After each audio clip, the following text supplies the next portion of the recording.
Welcome, everyone. We appreciate you coming and joining us with Sooners Around the World today. Give us just a few minutes to take care of some housekeeping items, and we'll get Jordan on screen with Dean Corey Phelps. So give us a second, and we'll get started.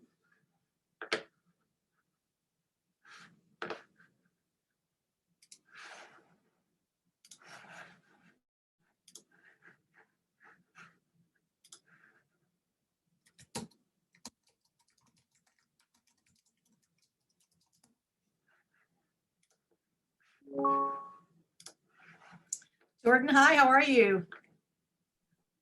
Hi, everybody. How are you? Wonderful to see you. I'm going to excuse myself and turn it over to Dean Corey Phelps, and we look forward to hearing from you both. Thank you again, everyone, for joining today. Well, thank you very much, Lisa. Good morning or good afternoon or good evening, depending upon where you are in the world, to this Sooners Around the World Alumni Engagement event. We're thrilled to have you joining us. I'm Corey Phelps. I'm the Dean of the Price College of Business here at the University of Oklahoma. And it's my privilege to introduce to you all one of our alums who's had an extremely interesting career trajectory, as you're about to learn very, very soon. So I don't want to steal much of Jordan McGregor's thunder because he's going to walk you through his career evolution. What I will say is that Jordan is a native of Texas who did his undergraduate at North Texas, but then came up north a little bit further to Oklahoma and did a Master's of Business Administration degree at Price College and finished back in 2011 and has had what I can assure you is an extremely interesting career trajectory that combines, I think, his affinity for live music and live events with his skill and expertise in the world of finance and accounting. So with that, I'm going to turn the virtual floor over to Jordan McGregor. And Jordan, the show is yours. Thank you, Corey. Thank you. Good afternoon, everyone, and good evening live from Coco's head offices in London. And thank you again, Corey, for the introduction, and Lisa and Stacy and everyone in the OU Alumni Association for organizing today's events. I'm extremely excited to share a few interesting thoughts about the city I've been honored to call home now for nearly a decade, and just a little bit about my personal journey from the University of Oklahoma to the United Kingdom. As Corey mentioned, I'm originally a native of Texas from Decatur, which is like a really small suburb just north of Fort Worth. And after earning my bachelor's degree from the University of North Texas, I moved to Norman in 2010 in order to earn a master's degree in business administration at the OU Price College of Business. While I was at OU, I actually worked on campus as like an events assistant at the Lloyd Noble Center where they play basketball, and helped organize concerts and really just did everything I could in relation to live music. And on the advice of my MBA director and accounting professor, Dr. Dipankar Ghosh at the time, I applied for and was extremely privileged to have been selected as an Archie and Linda Dunham Scholar, which actually sends all expenses paid a handful of OU graduate students abroad to study every year at the prestigious London School of Economics and also work an internship. And while I was super excited to be chosen to go to London for the summer and study abroad, I had absolutely no clue how I would get an internship in a country that I had never even visited before. And if you've ever had to work in a foreign country and obtain a visa or a sponsorship from an employer, you will know the challenges of working abroad. But fortunately, one of the most successful live music executives in the industry, Kathy Willard, who was also a former student at the OU College of Business and an OU alum. Kathy was most recently the chief financial officer of the largest live music company in the world called Live Nation Entertainment, which is based in Los Angeles. And Dr. Dipankar Ghosh knew my passion for the industry, and therefore he actually reached out to Kathy on my behalf to inquire about an internship for me. And through the extreme generosity of Kathy, she actually set up an internship as a tour accountant at Live Nation's European headquarters in London. And on the first day of my internship, I was working a Kings Leon concert at the O2, and really just felt like a dream come true, as it was exactly what I wanted to do in my career. And all this came about from the extreme generosity of an OU alum that, who didn't know me, who I'd never met, and really to this day, still haven't had the chance to even thank her in person for such a life-changing experience. But hopefully that changes sometime. And when I first moved to London as part of my OU scholarship, I didn't know a single person here. And growing up in a small town in Texas, I couldn't ever even remember even meeting a British person, much less knowing anybody who lived in London. And so I really had to make friends very quickly, and fortunately was soon introduced to a stunningly beautiful and kind British ballerina named Joanna. And I actually learned that she had bought tickets to a festival headlined by the King's Leon at Hyde Park in central London. And I just so happened to be working that event as it was promoted by Live Nation. So not having many friends, but having access to a few VIP tickets, I cheekily asked her if she wanted to upgrade her tickets and kind of just join me, backstage on my breaks and stuff at work. And much to my delight, she accepted. So I then asked her, if she wanted to join me for the next night show and the next, and really, she kept coming to all the concerts I was working. And we started dating later that summer. After a few years of a very long distance relationship, Joanna and I got married near her family home in Nottingham, England, which is right in the middle of the country, and in August 2014, and we're very happily welcoming our first child next year.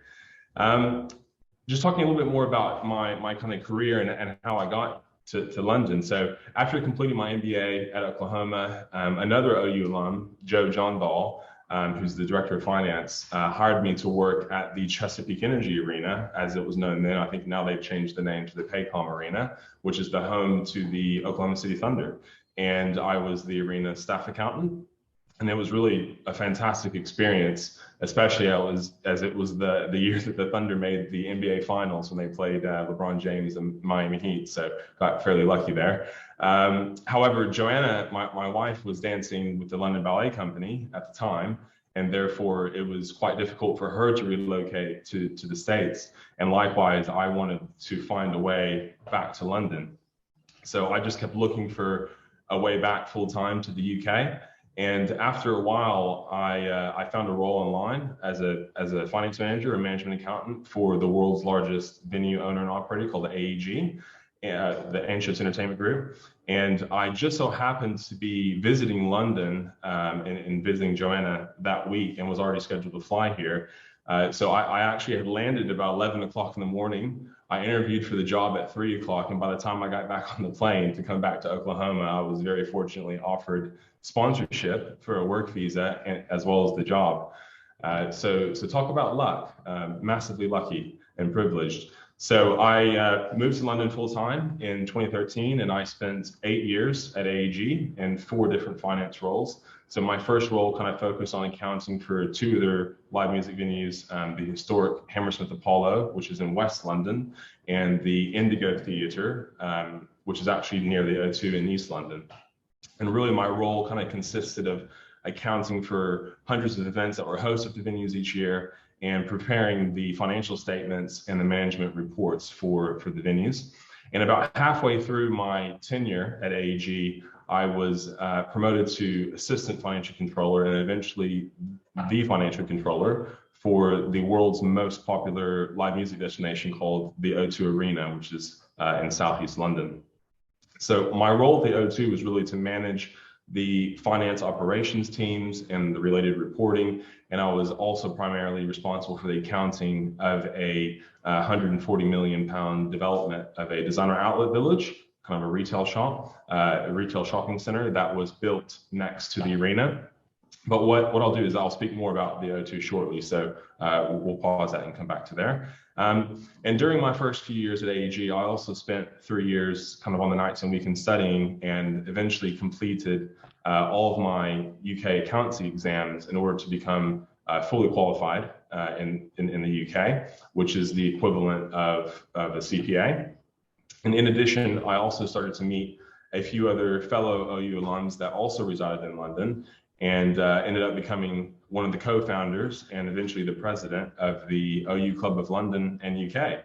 It's quite a small group, as there's not that many of us Sooners in London, but we have had as many as 30 people at our annual co-hosted watch parties, which we host with the University of Texas London Alumni Group. And as we are actually 6 hours ahead of Oklahoma in terms of the time, we are probably the only Sooners in the whole world that absolutely love 11 a.m. football kickoffs, given it's 5 p.m. local time.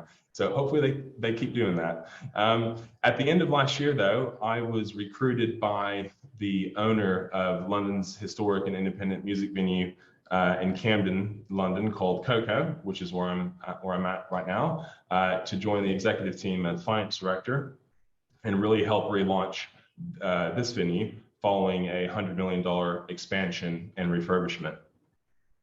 But before I talk a bit more about Koko and the O2, some of you may be wondering, what is actually the role of finance in the live entertainment industry? Well, there's essentially 4 sides of the live music industry. First off, you've got the artists or the bands. So they're typically paid just a flat fee to perform. And that fee could range anywhere from a few $1,000s to play a really small venue, or it could be, millions of dollars or more to play a large arena or an outdoor festival such as Glastonbury or Coachella. Secondly, you've got the agents and the managers who work with the artists to control their tours and their bookings. Thirdly, you have the promoter, who is the individual or the company that organizes the concerts and actually hires the artists via the agent or the manager. And then lastly, fourthly, you've got the venue, which are hired by the promoter to host the concerts and make most of this money really selling food and drinks, VIP hospitality packages, as well as sponsorships.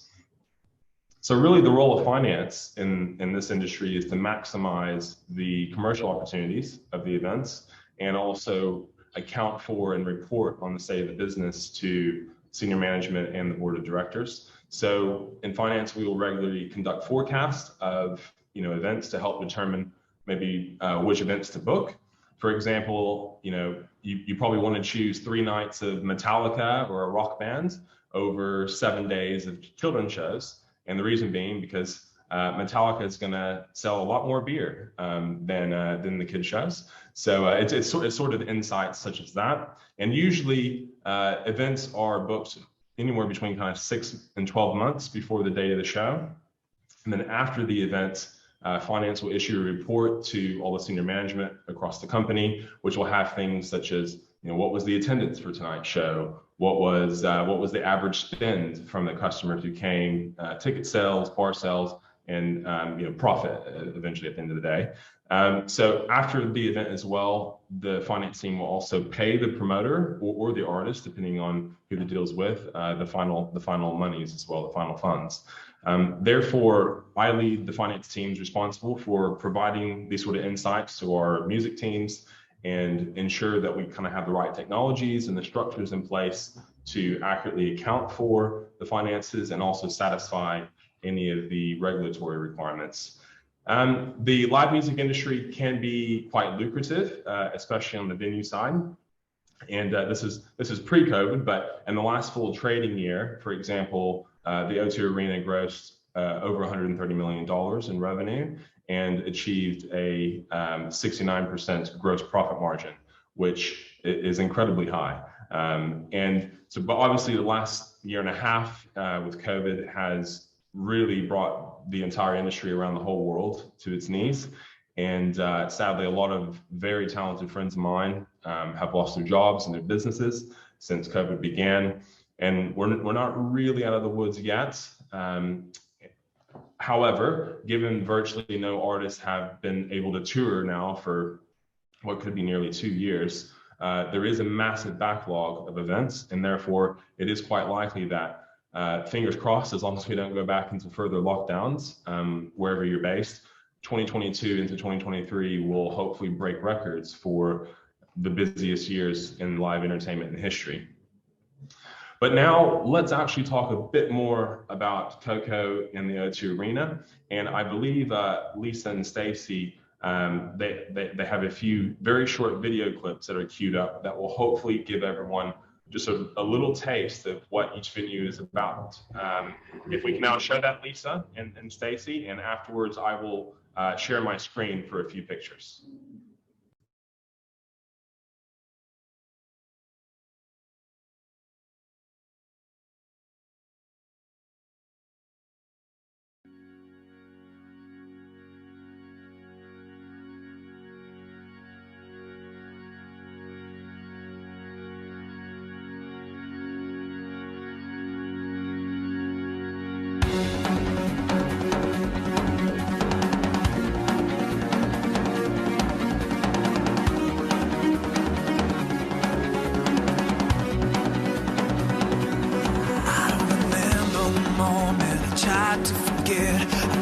Myself is better not said. Now I'm closer to the edge. It was 1,001 in a minute.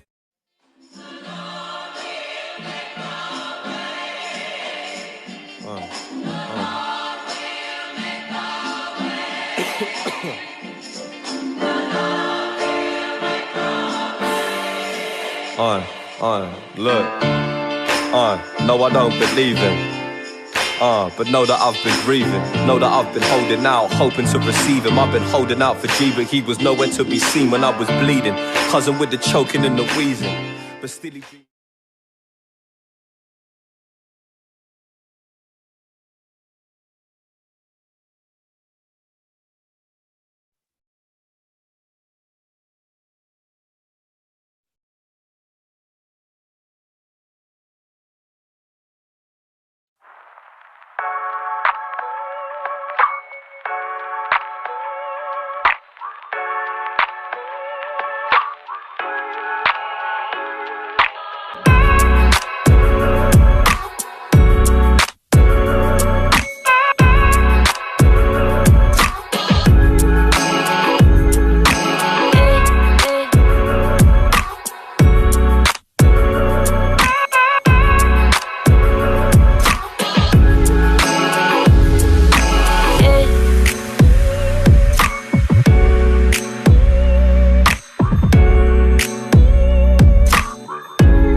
Thank you, Lisa. And I think if Lisa will kindly allow me to share the screen, I can also pull open a few pictures that I can also show as I'm speaking about Coco and the O2. So that first video was actually Coco, and the second video was the O2 Arena. And what I'll do now is share my screen as I'm speaking.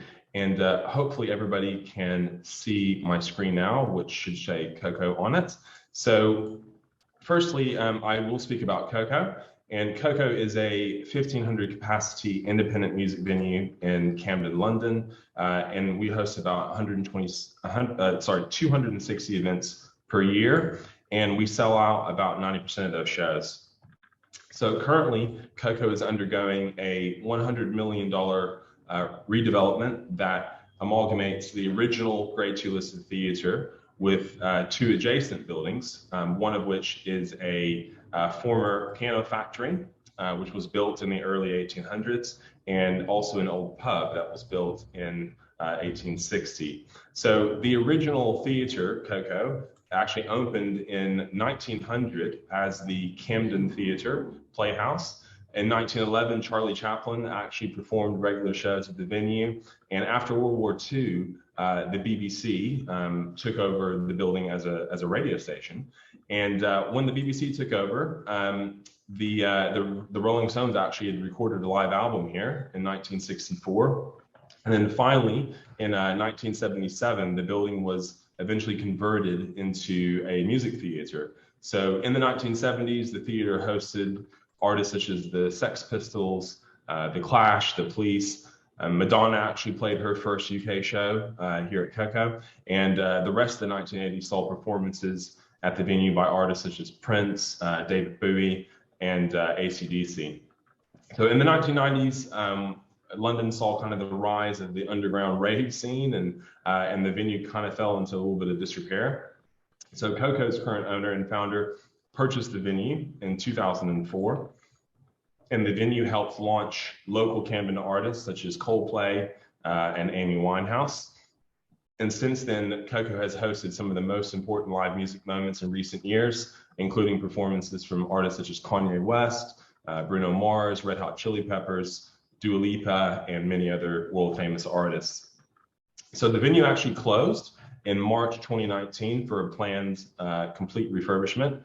However, disaster soon struck twice. So in January 2020, during the course of the construction of the dome in the theater caught fire in the middle of the night. And although the London Fire Brigade, as you can see on the screen here now, were very quickly on the scene, and they did save the building from total destruction, over 150,000 liters of water were actually pumped into the building to put out the fire on the roof, which caused catastrophic damage to the theater. And just a few weeks later, the first of 4 COVID lockdowns also started in the UK, which has caused further challenges during the construction. So despite these horrendous setbacks, KOKO is literally rising from the ashes at the moment. And on top of restoring the fire damaged theater, we're also building 4 stories upwards and expanding 50,000 square feet. So the new KOKO will actually add 9 stages, 3 new restaurants, about 18 bars across the site, a rooftop with a terrace, some vinyl listening rooms, a retail area, and also a penthouse kind of space where artists can record and rehearse their music in a brand new recording studio that we're building, as well as hosting a radio station, a radio broadcasting center. So the new KOKO will also offer a members area, which will be the first building in the world that we know of, which incorporates a popular music venue with a members experience, which we're positioning really to be the new home for the live music industry leaders and creatives around the UK and Europe. So KOKO's major redevelopment comes really in the wake of a changing climate in the industry, which has seen a large number of independent venues closing or being sold to other corporate organizations. And in order to really remain fully independent, KOKO actually secured an investment from the global TV and production studio called Sister Pictures, who were actually responsible for the hit HBO miniseries called Chernobyl, among other popular shows. So KOKO will in the future kind of serve as a base for things such as movie premieres, filming locations, and other content partnerships as part of our partnership with Sister Pictures. And prior to joining KOKO, I actually spent, like I said, about 8 years at AEG, which owns and operates the world famous O2 Arena, which you just saw a very short video clip about. And so the O2 actually is a 20,000 capacity arena on the Thames River in East London, and it opened in 2007. It's situated under a massive white tent, which you can see here on the screen, from right across from one of the business districts in London called Canary Wharf, which are all of these buildings here at the top of the screen. So the venue opened in 2007 to Bon Jovi and a string of Prince shows. And the O2 is actually the most popular venue in the world in terms of tickets sold per year. And really, to put it into comparison, the most popular music venue in the US in terms of concert tickets sold is Madison Square Garden in New York City. And on average, the O2 sells twice as many concert tickets per year as Madison Square Garden. So it is truly on another level when it comes to live music. In the last full year of trading, kind of pre-COVID, the O2 had over 9 million people walk through its doors. And the reason for that is because surrounding the O2 is actually what we call an entertainment district. So they've got, a number of retail shops. There's 25 restaurants and bars.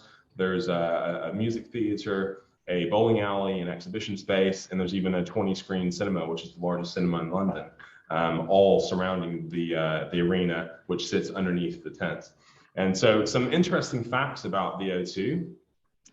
It's actually hosted the gymnastics and the basketball finals of the 2012 London Olympics. The fastest selling show there were the Spice Girls in 2007 when they reunited for what was probably the first or second time, I can't remember. And that sold out in 38 seconds.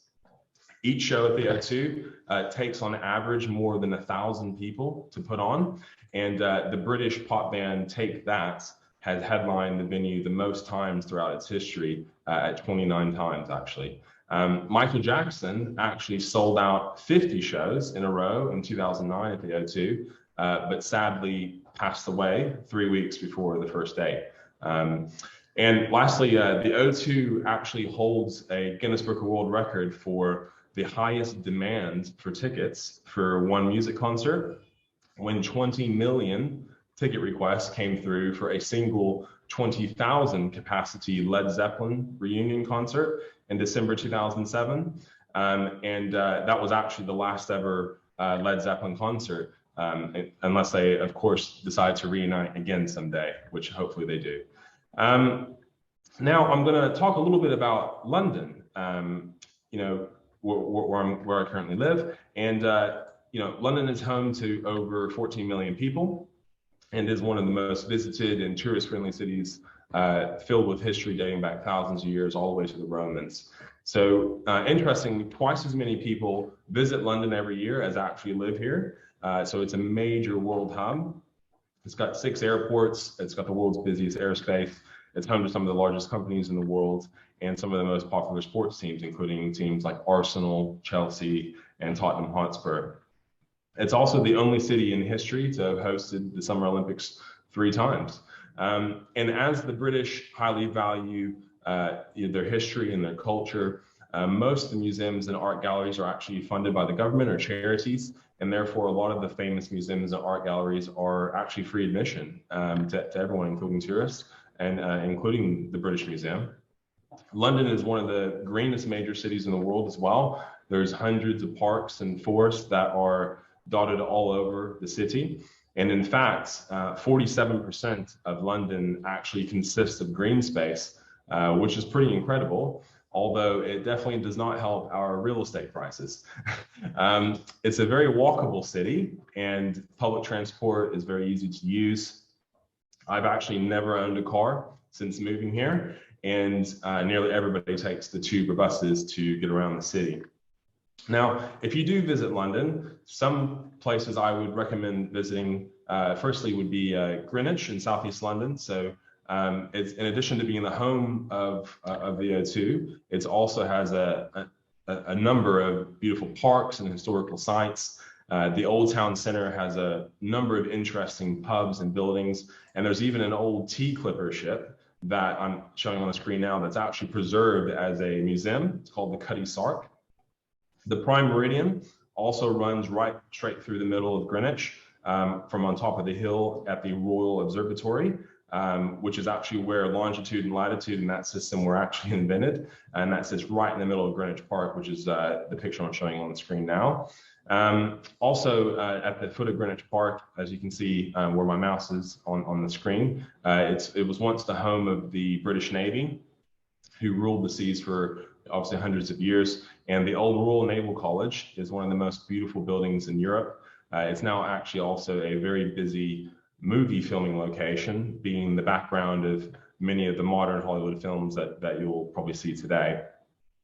So the best walk in the city, though, if you come and visit, I would say is on the southern bank of the Thames River, kind of starting from Westminster, which is being shown on the screen here. It's called Southwark.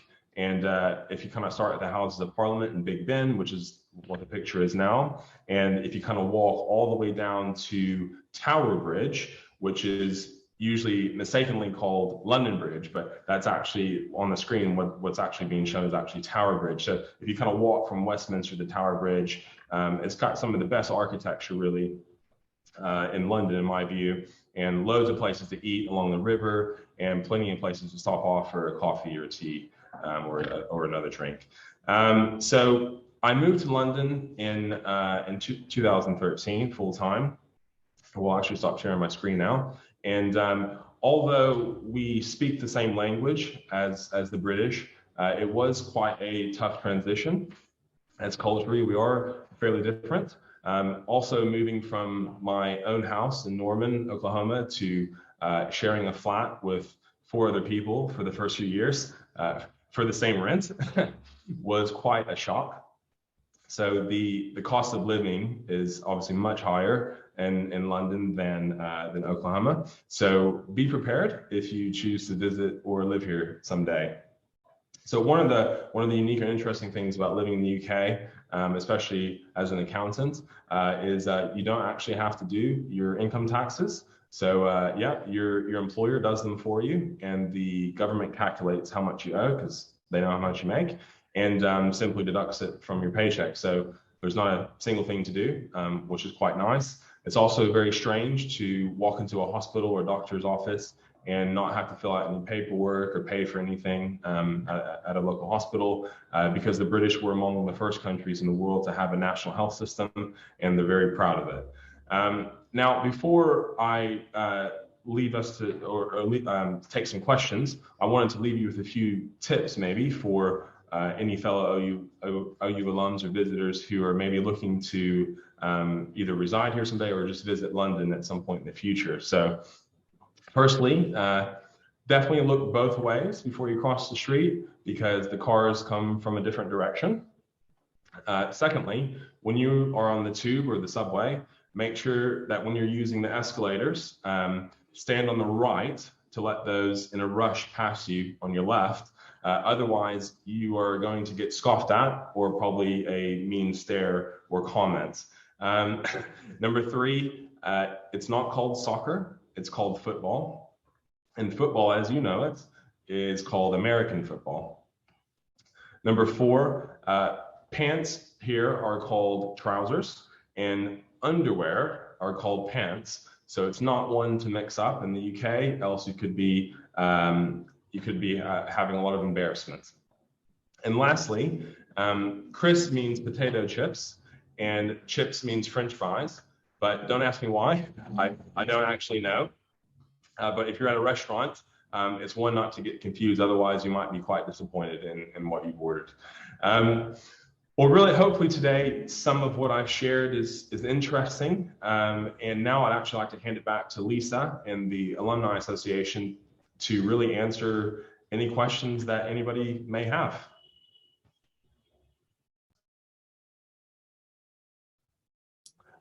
Thank you so much, Jordan. That was phenomenal. And I'm packing my bags and I'm planning a trip across the pond as we speak. So we want to open it up for Q&A, and it looks like we already have one come in. So if you'll submit your questions using the Q&A tab in the lower right corner of your Zoom window. The first one coming in is from Josane, if I'm pronouncing that correctly. And her question is, what is the biggest challenge in your job? Oh, that's a great question, actually. I think really probably the biggest challenge, well, at the moment, I give 2 answers. At the moment, it's definitely COVID. That's a significant impact for the live music industry, because the basis of the live music industry is actually people coming together in close quarters and by the thousands and enjoying a show. So that obviously conflicts with public health and COVID quite a bit. So that's obviously a massive challenge. But in a normal year, it's quite a fast-moving industry. So artists and agents and shows, come in and out pretty quickly. So we have to move very, very fast. It can also be a challenge because obviously most of the events are at night, so the hours can be quite long, lots of weekends and nights if you're having to work the events. But really, I would say, it can be hard to keep up with sometimes just because of the nature of the business and the fact that, everyone moves very, very quickly. Thank you so much. We have another question coming in. It says, any tips for OU students wanting to apply to LSE? What was that adjustment to school in the UK like? Also, great question. So, applying to LSE. So, I'm not exactly sure in terms of the transfer. If you wanted to transfer or have I actually did a summer course at LSE when I was there. And really, the transition I think I found quite interesting was there was a lot less interaction with the professors at LSE. There was a lot more interaction because they kind of had like a tutor that was assigned to each class. And really, if you ever had any questions about the curriculum or questions about the general subject, your first point of call was always the tutor. It was quite a bit more intense as well because unlike most university courses in the States, where you kind of have regular exams or regular kind of graded material, in most of the courses that I took, there was just one exam at the end. And it's, if you're having a bad day, or if you maybe, just didn't quite remember what the professor had said a couple months ago and you fail, you're just out of luck. So it was quite intense in terms of exam day because of the pressure of the lack of kind of opportunities to maybe catch back up if you just have a bad day on the exam day. So I found that to be quite intense, but overall, the level of educational competency and the actual system itself, very, very similar to the U.S. And really did enjoy it, but definitely some adjustments on some of the areas because it's not exactly the same system. Thanks for that, Jordan. So Kenneth is asking, so I'm detecting a slight British accent, by the way, I did too. How long did it take you to develop that? And congratulations on your future family. Thank you. Thank you, Ken. And so I think my parents have told me from probably a few years ago that I now don't sound like I'm from Texas anymore. So I'm not exactly sure when I maybe switched across, but I have lived in the UK now for 9, nearly 10 years and stuff. So I guess I have picked up some of the local dialects, but I think it probably took a couple of years until people even noticed that I wasn't from Texas anymore. I think I've lost a little bit of my Texas accent, but I'm not sure that I'll ever actually gain a full British accent. I think I've probably passed the age in which you pick up a full posh Downton Abbey accent, but maybe someday. I don't know. Maybe I just haven't been here long enough. It's really wonderful. So we've got another question that's coming in. It says, are there any cultural differences in the ways that business interactions, meetings, or processes occur in the UK compared to those that we might be used to in the United States? That's a really good question. I think overall, one of the things I found quite interesting in the US and stuff, I always felt kind of after work or relationships between kind of maybe bosses or other colleagues and stuff, there was a lot more, at least in my experience, I had a lot more interaction outside of work with a lot of my US counterparts. So, I would go to dinner at, my boss's house or, meet up quite frequently with other coworkers' families out of hours. Talk about all kinds of stuff, all different range of conversations, really get involved with people's personal lives in a much more meaningful way outside of work, where I felt, and maybe it's just, again, my interpretation, but in the UK, there's a very strict line between work and personal life. And I found that to be quite a transition adjustment where, effectively a lot of people kind of clock out at the end of the day, and what's work is work and what's personal is personal, and there's nothing wrong with that system, but I found that to be a little bit of a cultural difference between the UK and the US. The UK also has a lot more holiday days as well, so there's a lot more time off, which can be sometimes a struggle because a number of people could be out of the office, and a lot of people do switch off when they're out of the office. So sometimes if you're in a big project and stuff, that can be quite a disruption because of the number of holiday days that people have in the UK. And the hours of operation are usually slightly different. So in the US, it's usually more kind of 8 to 5, or in the UK, it's actually more 9 to 6. So that's kind of the normal hours. So it's a little bit later in the day than what I was used to in the States. So people don't get up quite as early in the UK to my experience. So when I get to the office at 8 o'clock or 8:30, it's pretty empty. So yeah, those are just some of the few, I guess, differences in kind of the work life, I would say. So here's a question. On what level do you interact with some headliner musicians? You know, you've dropped some pretty big industry names. So do you have relationships with these professionals? You know, do you sign contracts with them? What type of interaction do you have with people that we would pay big dollars to go and see? Yeah. So really, at the venue level, so I've always worked kind of on the venue or the promoter arm. So my interaction personally would be more with the artist agents or the managers. So the people who actually represent, you know, the acts that people would go pay money to see. So it's quite rare that an act would actually personally get involved in a finance settlement or an accounting kind of arrangement. There are a few exceptions, but in my experience on the promotion and venue side, most of my relationships would be with either the promoter or the agent, who are the people that are actually organizing the tours for the artist. So they're kind of the gatekeepers, I guess you could say, between the industry and the artist. So that kind of helps the artist focus on their creativity and doing their shows and stuff. So it is quite rare that a finance professional or a venue person would have direct interaction with the artist outside of maybe taking some photos, you know, before the show, holding up a sold out sign, or, you know, something very marketing kind of based. So if you want to meet the artist and stuff, you probably want to be on the marketing team or on the manager of the venue, because you will naturally run across them backstage. Obviously, the dressing rooms and stuff will be located behind the stage and stuff. So, and on occasion, the artist might pop by the accounting office. If they're interested, obviously they're more than welcome to chat to the accountants at any time. But the big artists will actually have their own team of accountants that also tour with the artist. They're called the tour accountants. So really they handle all the finance information on the day. But yeah, you do get to see a lot of the artists, especially because we all kind of share catering backstage before the show. People will have a meal together, so you can come across some of the artists at that time. But most of the time, they kind of stick to themselves and come do the show and get on the plane. That still sounds exciting. Thanks for giving us a behind the scenes view. Sure. So Josie Ann has another question, and it is, how has your OU experience helped or hindered your career?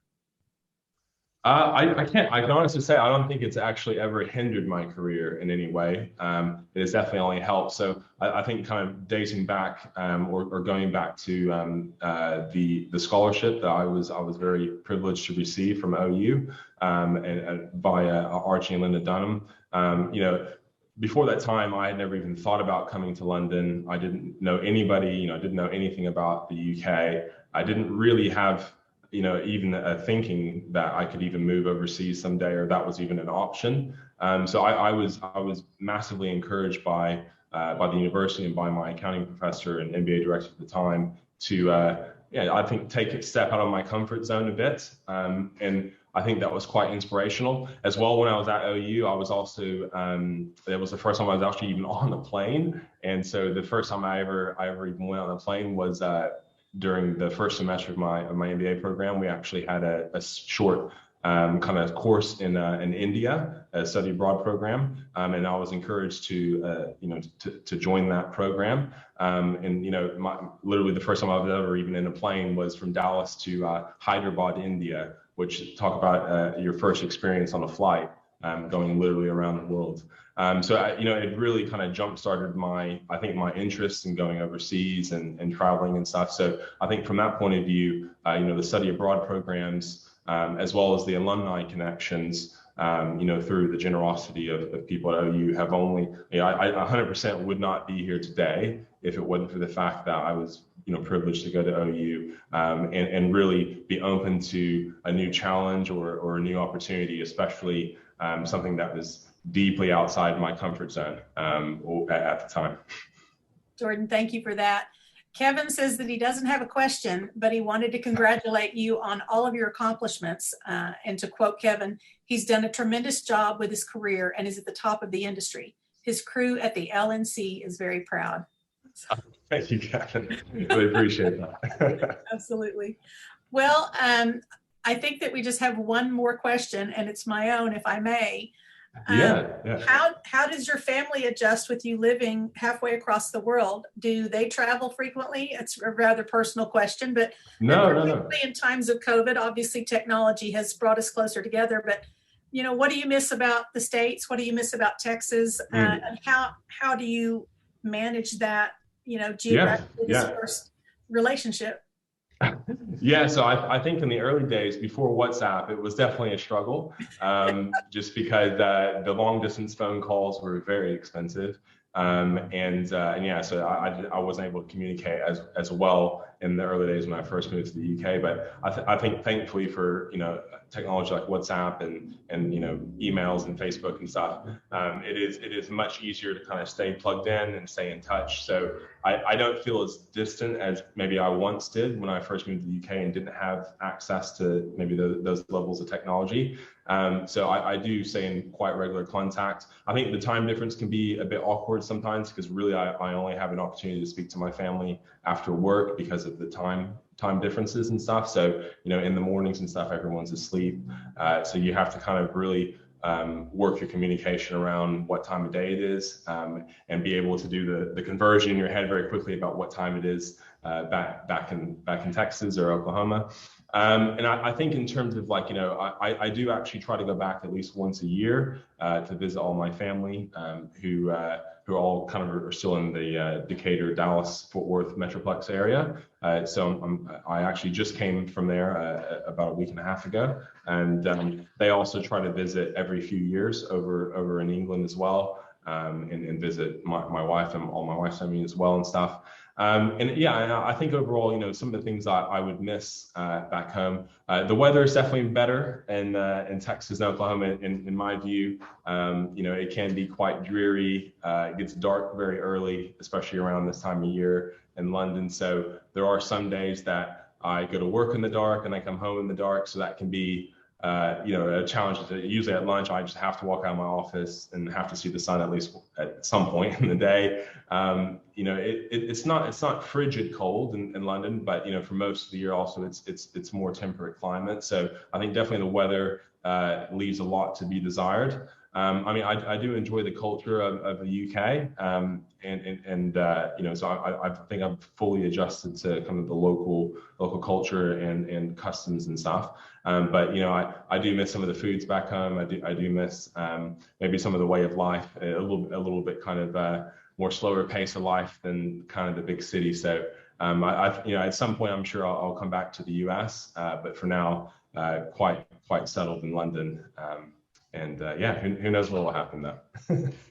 Jordan, you've been incredibly generous with us today, and I think that we'll move to make some closing remarks if you'd like to say anything. And then I just want to extend a sincere thanks to Dean Corey Phelps, who kicked us off today and welcomed our guest and gave a proper introduction. So I'll turn it over to you, and then we'll just try to close here in the next few minutes. That's fantastic. Well, thank you again. Your alumni department, and as well as Lisa and Stacey and everybody who's helped organize today. So really in closing, I just wanted to say that, I absolutely wouldn't be where I am today without the opportunities that I was afforded, because I'm a Sooner and I never take that for granted.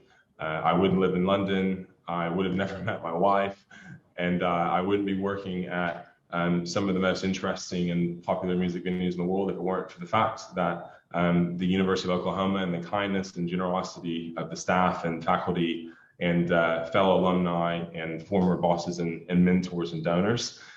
So therefore, really, in closing, kind of wherever you are in the world, I would encourage you to continue giving back to your university, connect with your fellow Sooners. And if you are ever visiting or moving to London, obviously please reach out to me. I think hopefully some of my contact information will be shared with the group afterwards if you are coming across, as I would, I love hosting people and connecting with fellow Sooners, a lot of people that are just passing through, and perhaps we can all catch a concert together someday.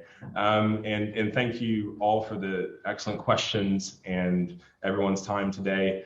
And really, I guess until we meet again, Boomer Sooner from London, England. Jordan, thank you so much. And we just want to again extend a great appreciation to Stacy Berglund, who supported this event today, and Jordan for you, and for your CEO, who was generous enough to lend you his office. You told me in our conversation that construction is taking place as we speak in Cocoa, Yes. so it was not the most ideal location. But again, No. thank you all so much for joining Sooners Around the World. We hope that you'll stay tuned to join us for our travels in 2022. We are hoping to travel to Jakarta, Indonesia, where we'll catch up with Lester A. Samoa, who is a Foreign Affairs Officer for the United States Department of Affairs. So thank you all so much. We wish you happy holidays. Be safe, and Boomer Sooner. Bye-bye. Thanks, everybody.